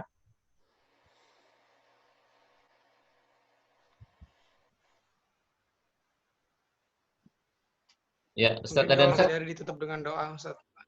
Ya. Oleh Ustaz Ardian. Nah, mungkin sudah cukup biar ini. Membuat hati-hati kita semakin bersih. Ya. Alhamdulillah Ustaz Ardiansah dan para ustadz sekalian, alhamdulillah ini sudah cukup Insya Allah sudah dipahami semua dan seterusnya. Untuk mengakhiri majelis kita, kami mohon kepada Ustaz Ardiansah untuk berkenan memimpin doa pada majelis kita kali ini. Baik. Jamaah yang dirahmati Allah Subhanahu wa taala, sebelum baca doa ini saya mohon maaf seandainya materi tadi ada hal-hal yang mungkin kurang berkenan, mungkin juga materinya mungkin betul-betul mohon maaf karena itu memang kelemahan dari diri saya. Lalu kita akhiri kajian ini dengan bersama-sama berdoa kepada Allah Subhanahu wa taala, dan kita awali dengan membaca Al-Quran. Al-Fatihah. A'udzu billahi minasyaitonir rajim. Bismillahirrahmanirrahim. Maliki yaumiddin. Iyyaka na'budu wa iyyaka nasta'in. Ihdinas siratal mustaqim. Siratal ladzina an'amta 'alaihim ghairil maghdubi 'alaihim waladdallin. Amin. Allahumma amin. Bismillahirrahmanirrahim. Alhamdulillahi rabbil alamin. Hamdan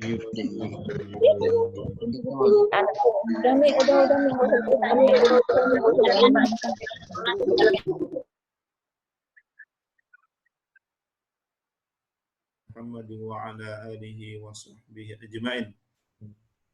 Allahumma ja'al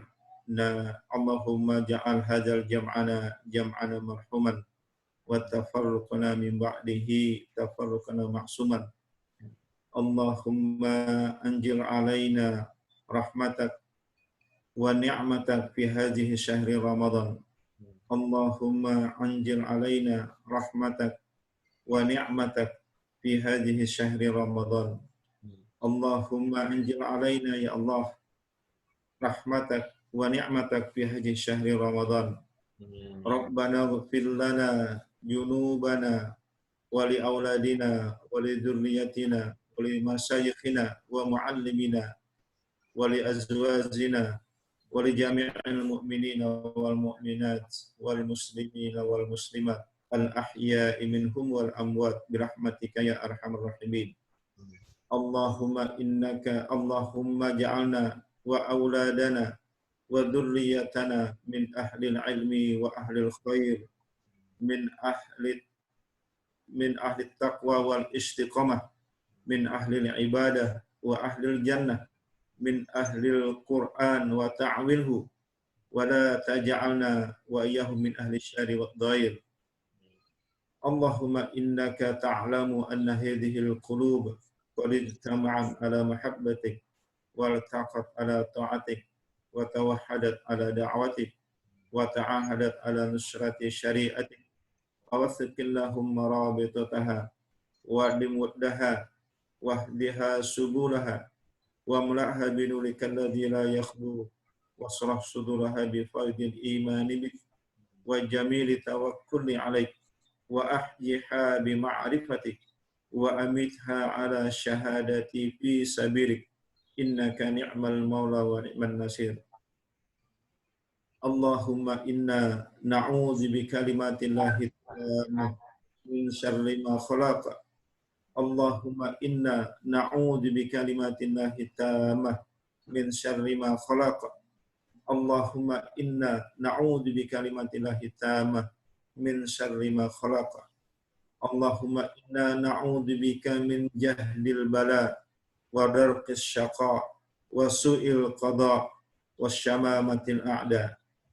Allahumma dafa'anna al-ghala wal bala wal waba wal fahsya wal munkar was suyufal mukhtalifata wa syada'ida wal mihan ma dhahara minha wa ma batan min baladina hadha Indonesia khassah wa min buldadil muslimina 'ammah innaka ala kulli syai'in qadir. Rabbana atina min ladunka rahmah wa hayyi' lana min amrina rasyada. Rabbana taqabbal minna salatana wa siyamana wa ruku'ana wa sujudana wa qu'udana wa tadarru'ana wa tahassu'ana min ta'ammah wa hayyi' lana min amrina wa tamim taqsirana ya Allah ya arhamar rahimin. Rabbana atina fid dunya hasanah wa fil akhirati hasanah wa qina adzaban nar wa adkhilnal jannata ma'al abrar ya aziz ya ghaffar ya rabbal alamin. Wa sallallahu ala sayyidina Muhammadin nabiyil ummi wa ala alihi wa sahbihi wa baraka wa sallam. Walhamdulillahi rabbil alamin. Ya, alhamdulillahirabbil alamin. Jazakumullahu khairan katsir Ustaz Ardiansyah. Mudah-mudahan terima kasih banyak Ustadz atas semuanya, nasihatnya dan juga ilmunya. Dan itu jadi saya kurang lebihnya mohon maaf, tidak ada salah dan khilaf dan ada kata-kata yang kurang berkenan. Sekali lagi kami mohon maaf yang sebesar-besarnya. Kita tutup majelis kita dengan sama-sama baca doa kafaratul majelis dan alhamdulillah. Subhanallahumma wa bihamdika asyhadu an la ilaha illa anta astaghfiruka wa atubu ilaik. Assalamualaikum warahmatullahi wabarakatuh. Waalaikumsalam warahmatullahi wabarakatuh. Ku harapkan terus bersamamu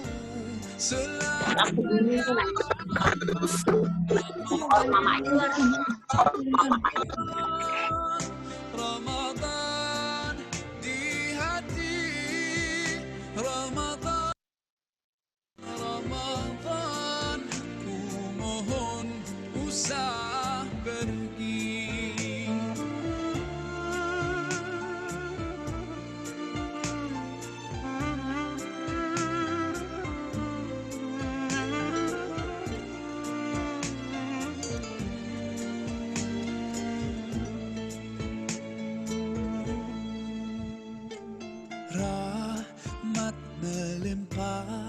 damainya ku rasakan.